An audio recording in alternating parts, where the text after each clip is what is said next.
Welcome. Now the ISHIZU cards have been in Magic Duel for a short while now, and they've definitely made a splash.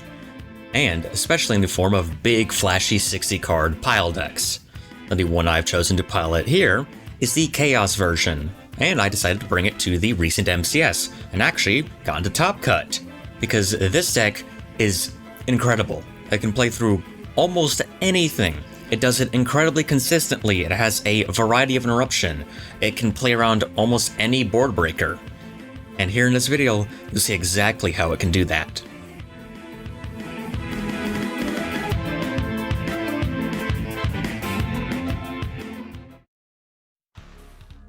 Now here's a quick replay of this deck really showing off its best, and this was during one of the Swiss rounds of the MCS. In this case, I have a hand of Herald of Orange Light, Kelbeck, Ogre Dance, and Double Lure of Darkness, and my opponent's playing Florentines and have both Ash Blossom and Shifter in hand, which is definitely usually an issue for graveyard decks. But as you'll see, this deck doesn't mind. So I go to my turn and they shotgun Dimension Shifter. No problem, I can just chain Herald of Orange Light and negate it. And I discarded the Kelbeck, so I can go ahead and trigger Kelbeck's Mill 5 effect, and they chain Ash to this. So basically, that whole chain didn't really resolve to anything. But I still have Ogre Dance in my hand, and my opponent has no more interaction left. As you'll quickly see, just one Punk Engine card can immediately leapfrog this deck into its full combo. So I use Yamen, search Foxy Tune, use Foxy Tune's effect to discard itself and an Allure, do special summon for my deck, and then go ahead and use the Deerno and Xiamen for Chaos Ruler. This card pretty much forms the backbone of this deck, as you'll see. And then this is a very important combo to learn. You use Chaos Ruler, and then go ahead and chain Deer Note to Reborn level 8. And after chain resolves, I get an Ogre Dance in my field, and activate Chaos Ruler effect, excavating 5, and adding 1 light or dark to my hand. And that was a pretty decent Chaos Ruler effect, as you can see. I milled both Snow, Necroface, and Mudora, as well as getting a Thunder Dragon Dark in my grave, and getting a Thunder Dragon Hawk to my hand. Dragon Hawk's very important because this will give me Colossus access. Then I go ahead and use these 2 level 8s to make Zombie Vampire. Now, Zombie Vampire is not only strong because it lets me mill 4, it also gives me deck knowledge of my opponent, because with these milled cards I can give a pretty safe assumption. I see Extravagance and D-Shifter, I know it's probably Flu. And with the milled cards of Zombie Vampire, I am 100% sure because of Florentines and the Advent Adventure. I also get to go ahead and special summon Shinobi Necro from the banished cards. Then I go ahead and banish 2 from my grave to Reborn Chaos Ruler. Now why did I do that? Well, not only does this let me trigger Dragon Hawk, I can then go ahead and synchro summon these 2 into a Baronne, just in case my opponent has Nibiru or something like that, and to get an Omni on the field. Then I can go ahead and use Dragon Hawk, special summon an Ever Thunder Dragon, and make Cross Sheep. Then I go ahead and summon Colossus.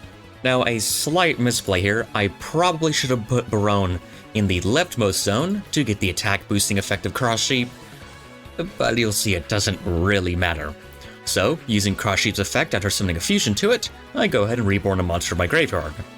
In this case, a Kelbeck. Then use Dragon Dark to search Dragon Roar, because this lets me go ahead and use Allure of Darkness, draw 2, and banish Dragon Roar. I draw Diviner Maxi, then I go ahead and use Snow's effect in my graveyard, banishing 7. Special summon Snow, trigger Shinobi Necro's banish effect to summon itself, then link these 2 off, Cross Sheep and Necro, into Sprite Elf. This lets me immediately grab a level 2 tuner from my graveyard, special summon it, and now I have the material for a level 10 synchro, in this case, Supreme Sovereign Chengying. So, what does this endboard do? Well, besides winning the duel, the exact parts is that I have Elf, which lets me reborn a level 2 or link 2 from my grave, and gives charting protection to both Colossus and Chengying, cards that already have destruction protection. This basically makes my board just a bunch of Dragoons. And Chengying lets me banish a card on field and grave, Colossus stops searching entirely, Baronne's an Omni Negate, I have Maxi in hand, Snow, both ISHIZU Shufflers, and while about half of this is just straight up dead against Florentines, it doesn't really matter. There aren't really many decks in the entire game's history that can break through a board of this caliber, especially not under a Maxi. Now here's a replay from Diamond Ranked Ladder. I think at this point it was Diamond 4. And this is a replay that will really show off the power of the Nemesis engine, especially Nemesis Corridor, as this isn't a super commonly played engine in this deck, but I think it's very much worth it, as you'll see. Now this hand is pretty solid. It's Fairy Tale Snow, Corridor, Foxy Tune, Ogre Dance, and Called By. This is a hand that's pretty reliant on the P.U.N.K engine resolving, but with Called By, my opponent would have to have Imperm exactly to stop me. So I go ahead and start off by just firing off Ogre Dance. And, thankfully, they don't have a hand trap at all. So I can go ahead and normal summon Xiamen, use this effect to search another Ogre Dance, just try and bait any interaction. Go ahead and use Foxy Tune, discard Snow, then do these standard Chaos Ruler things, Deer Note, summon Chaos Ruler, enter his effect, mill 5, use Deer Note, summon Ogre Dance. The standard combo, you'll be doing this a lot if you have the P.U.N.K engine in your hand. Activate 5. Revealing Orange Light, Thunder Dragon, Necroface, Maxi, and Allure of Darkness, and I add the Herald, just in case later on I mill a Eva so I can go ahead and search a Fairy to get a monster negate. I go into Zombie Vampire, detaching Chaos Ruler to mill another 4, and at this point I get to know that my opponent's on Sprite Tri-Brigade. I go ahead and Reborn Diviner, and trigger the Killbeck that was milled. Killbeck mills 5, and then I use Diviner to send Agito to mill another 5. And I do actually hit Eva, so I can go ahead, banish a Fairy, and search Herald of Orange Light. And you'll also see, I milled a Protoss. This now means I have Protoss access, as you'll see later on. I go ahead and use Snow, banish from my grave a bunch of cards including Protoss and Necroface, summon Snow, trigger Necroface and Thunder Dragon Dark, do special to summon a Thunder Dragon or Thunder Dragon Roar. Now I summon Dragon Dark, use Necroface, banish 5, sync or summon into Barone to stop any kind of weird hand traps or graveyard nonsense. Then, I special summon Nemesis Corridor by placing a banished monster on the bottom of my deck, or shuffling into the deck, in this case targeting Necroface so I can maybe even deck my opponent out later on. Then I use the second Affected Corridor that you've maybe never seen, where I can target a banished Nemesis monster and add it to my hand. This is how the deck searches Protoss. Then I go ahead and link these off into Cross Sheep. I Reborn Chaos Ruler to make sure I have a Synchro pointing to Cross Sheep to get its attack buff effect. Then I go ahead and use Dragon Dark to summon Colossus to get its Reborn effect. This both gets me a level 2 and buffs my whole board by 700 attack and lets me trigger Thunder Dragon Dark. Using Dragon Dark, I go ahead and grab a Dragon Roar, and then I summon from my grave to my field Diviner. Then I link these off too, and do Sprite Elf. I Reborn with Sprite Elf, Diviner of the Herald, to go ahead and make a Chengying using my Chaos Ruler and Diviner of the Herald. Then I can go ahead and banish 3 different attributes from my graveyard to summon Protoss and declare Dark, protect Thunder Dragon Colossus with its effect, and my opponent can now no longer summon Dark monsters. Now please do let me know if you think Sprite will be annoyed by that. And you may be saying, well, this is a Chaos deck, will you be consistently having 30 different attributes? Well, the ISHIZU cards are Earth, and so you have very easy access to Earths, and quite a few of the P.U.N.Ks are as well. So I go ahead and end my turn. Now what does this board do? Well, like the previous replay, I have Colossus, Chengying, Elf, and Barone, but I also have Protoss, who's immune to destruction as well, but has a lingering Dark Lock.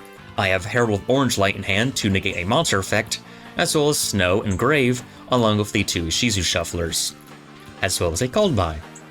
I'm honestly not completely sure what combination of cards in a hand you'd have to beat this board.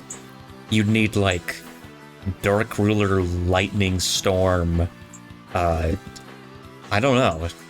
This is pretty much an instant win, and with Called By I could have done this through at least 1 hand trap, which is ridiculous.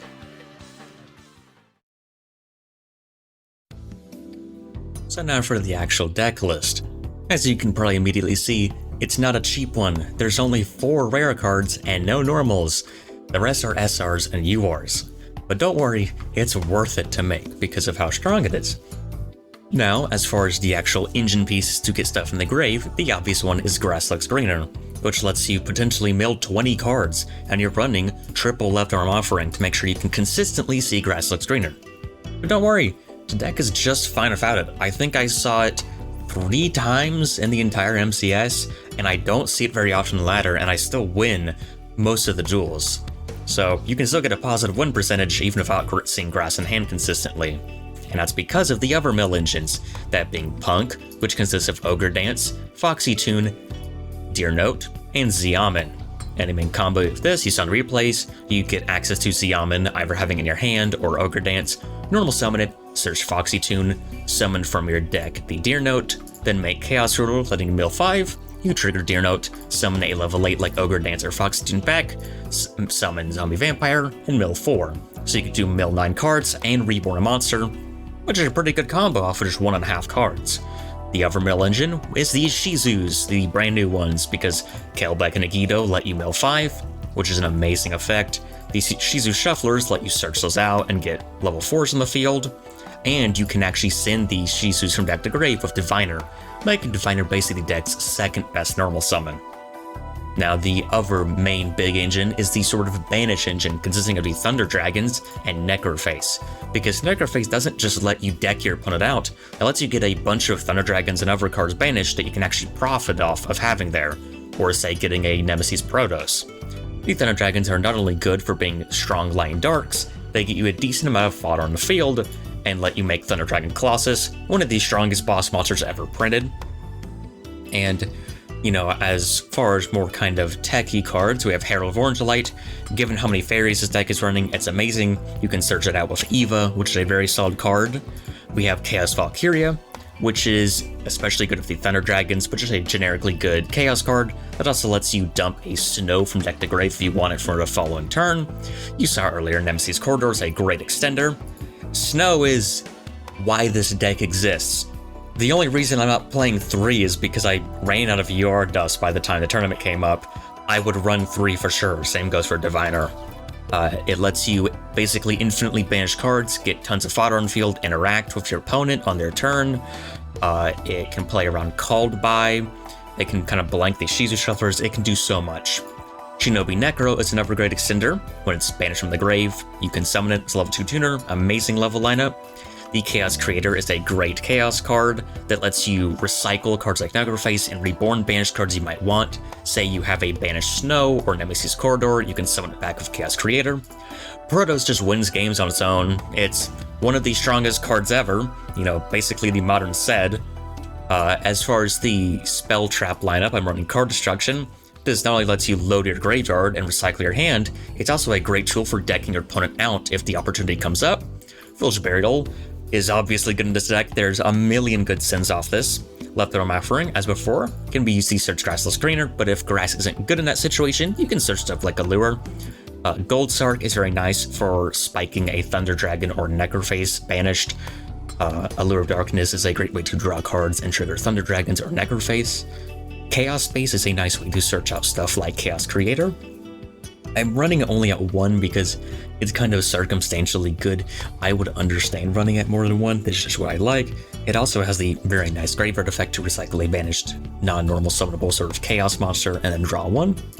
E-Tel is great. It's an extender that lets you basically search out Xiamen without using a normal summon, which is incredibly strong. And as for the sort of Master Duel musts, we have Called By and Triple Maxi. Although thankfully, you don't really have to worry about your opponent's Maxis in this deck because that usually just lets you deck them out and win. And oftentimes this deck's end boards are so strong, Maxi won't get them out of it. Now as for the extra deck, we have Entis, which is a very good send off of Diviner on your opponent's turn if it's revived from Elf or going second, so you can pop a card on the field. As before said, Colossus is very easy to summon. You can even summon it with Corridor or Chaos Creator because they're both Thunders. It has protection, it stops searching. Chaos Ruler is everything. It mills, it searches, it reborns, it banishes. It's perfect. Its levels line up amazingly with all the level 2 tuners to make your level 10 synchros like Barone and Chengying. Abyss Dweller is not too hard to make. It's the strongest rank 4 in the game. It doesn't come up very often for me, but when it does come up, you're very glad you have it. Although I would say it's definitely the most cuttable extra deck card. These ISHIZUs realistically do a good enough job of blocking out the grave. Dugares is a fantastic extender, comeback tool. It is one of the most flexible extra deck monsters in the game, and it's not at all hard to make in this deck. You have tons of level 4s. Zombie Vampire is great. It's an extender that lets you get deck knowledge of your opponent like the ISHIZU do. You also get to reborn a monster. You can even steal a valuable monster. For example, in a duel, I was against a sort of blind second, generic card deck, and I milled P.U.N.K and stole their Panker top, so that's pretty nice. Then we have Nightmare Phoenix, which is a strong generic Link 2, lets you discard, blow up back row, something this deck doesn't have an amazing amount of in-engine ways to get rid of. IP Masquerena is a great way to get interaction on the opponent's turn, with something like Unicorn or Phoenix. Gives protection, it's great. A Barricade Board Blocker is a generic Link 2 Dark that lets you discard cards, very flexible. Cross Sheep, as you saw, is an amazing extender that can also buff your monster's attack, incredibly strong. It's also an Earth, which is nice for Protoss. Sprite Elf is great because it gives targeting protection to a deck full of indestructible monsters, lets you reborn level 2s for extension on your turn, or bring back something like a Diviner for interaction on your opponent's turn. Unicorn is amazing removal, lets you discard. And Zeroberos is the win condition. I didn't really get to show it in the replays, but oftentimes going second, you just win by summoning a 15,000 attack Zeroberos, because this card gains 200 attack for each banished card. In the MCS, I think about half of my wins were from just beating my opponent to death with one hit from Zeroberos. Its banish effect is also amazing against stuff like stun, because you can just wipe the whole board. It's a great card, especially with Snow. You can trigger this on your opponent's turn. I don't need to explain why that's good. The card's ridiculous. Now, the same mostly applies to Chengying. It doesn't get to as insane levels of attack, but it also debuffs, which I would say is pretty good. And that's pretty much a deck list. The actual game plan is just to windmill slam your whole deck in the grave and banished, and just extend and build a board using different engines to make stuff like P.U.N.K and Colossus. It's really a deck you kind of have to play to get. There aren't any hard combo lines besides the, linear P.U.N.K line. Everything else is just kind of going with what you got, going to the casino and seeing what you mill.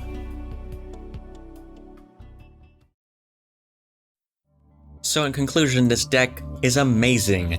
It's shockingly consistent because while it can drop rookie hands, it has so many engines and combo starters that you can usually find some way to do something, at least make a Colossus pass. It's insanely powerful. Its combos are very hard to interact with because it has so many moving pieces. There's not many choke points besides the obvious, P.U.N.K engine and things like that. It's great going second. It can play through a ton of interaction and make a giant Zeroberos to just one-shot your opponent. In general, it's an amazing deck. Really, the only con is I don't think it has a very long lifespan. I'm expecting after the Duelist Cup that Konami will ban this deck into the ground. It is incredibly strong, and I think the only thing that would really put it down is the oncoming tier limit meta. Because realistically, ISHIZU tier is just this deck, but better. That deck has a slightly lower ceiling, but it doesn't brick quite as bad. It's more resilient to interruption. But if you want a fun, sort of non-linear, powerful deck to quickly climb the ladder or do well in tournaments, this deck is great. Its only real weakness is if it becomes too common, decks like Exosister are going to really hurt it. But that applies to basically every meta deck.